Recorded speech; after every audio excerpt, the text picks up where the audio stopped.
পাহাড়ের বুক চিরে তৈরি হচ্ছে অদৃশ্য দুর্গ। আকাশ থেকে দেখলে শুধু পাথর আর নির্জনতা, কিন্তু তার বহু নিচে লুকিয়ে আছে এমন সব স্থাপনা যার কথা ভেবে ইসরায়েলের ঘুম হারাম হয়ে যাচ্ছে। ইরানের নাতাঞ্জ পারমাণবিক কেন্দ্রের কাছে জাগ্রোস পর্বতমালার ভেতরে প্রায় ৮০ থেকে ১০০ মিটার গভীরে একটি নতুন পরমাণু স্থাপনা তৈরি করছে তেহরান। স্যাটেলাইট ছবিতে ধরা পড়া এই প্রকল্পকে ইতিমধ্যেই ইরানের সবচেয়ে গভীর এবং সবচেয়ে সুরক্ষিত বাংকার বলে মনে করছেন প্রতিরক্ষা বিশ্লেষকরা।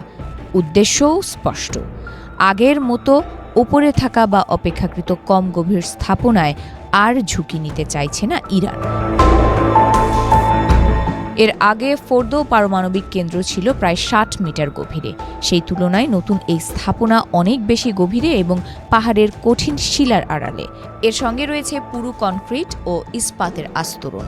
সব মিলিয়ে এটি এমনভাবে তৈরি যাতে আকাশপথে হামলা করেও ভেতরের মূল কাঠামো ধ্বংস করা কঠিন হয়।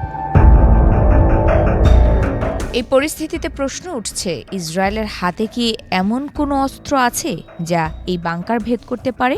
ইসরায়েলি বিমান বাহিনীর মূল ভরসা আমেরিকার তৈরি GBU-28 বাংকার বাস্টার বোমা।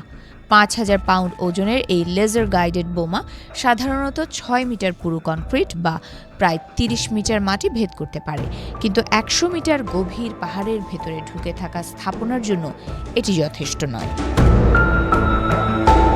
ইসরায়েল সম্প্রতি GBU-72 নামের আরও উন্নত সংস্করণ পাওয়ার চেষ্টা করছে। এটি আগের তুলনায় বেশি শক্তিশালী হলেও বিশেষজ্ঞদের মতে একক হামলায় এত গভীর শিলাস্তর ভেদ করা এই বোমার পক্ষেও প্রায় অসম্ভব। এই মুহূর্তে একমাত্র কার্যকর অস্ত্র হিসেবে ধরা হয় মার্কিন যুক্তরাষ্ট্রের GBU-57 ম্যাসিভ অর্ডিন্যান্স পেনিট্রেটর বা MOP। প্রায় ৩০,০০০ পাউন্ড ওজনের এই বোমা ৬০ মিটারেরও বেশি কনক্রিট ভেদ করতে সক্ষম। এই অস্ত্র ইসরায়েলের হাতে নেই এবং তাদের যুদ্ধ বিমান এত ভারী বোমা বহন করার মতো উপযুক্তও নয়। ইসরায়েলের কাছে জেরিকো 2 এবং জেরিকো 3 ব্যালিস্টিক ক্ষেপণাস্ত্র থাকলেও সেগুলো মূলত গভীর বাংকার ভেদ করার জন্য তৈরি নয়। প্রচণ্ড গতিতে আঘাত হানলেও মাটির অনেক নিচে থাকা টানেল ধ্বংসে এগুলোর কার্যকারিতা নিয়ে মতভেদ রয়েছে।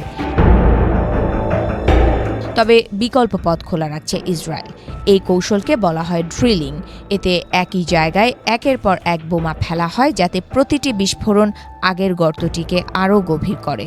তাত্ত্বিকভাবে এতে ধীরে ধীরে গভীর স্তরে পৌঁছানো সম্ভব, কিন্তু বাস্তবে এটি অত্যন্ত ঝুঁকিপূর্ণ এবং নিখুঁত সময় ও লক্ষ্য ভেদের উপরও নির্ভরশীল। বিশ্লেষকদের মতে ইরান ইচ্ছাকৃতভাবেই এই নতুন স্থাপনাকে এমনভাবে বানাচ্ছে যাতে সরাসরি সামরিক হামলা ব্যর্থ হয়। ফলে ইসরায়েলের সামনে কূটনৈতিক চাপ, সাইবার হামলা বা গোপন নাশকতার মতো বিকল্প পথই বেশি বাস্তবসম্মত হয়ে উঠছে।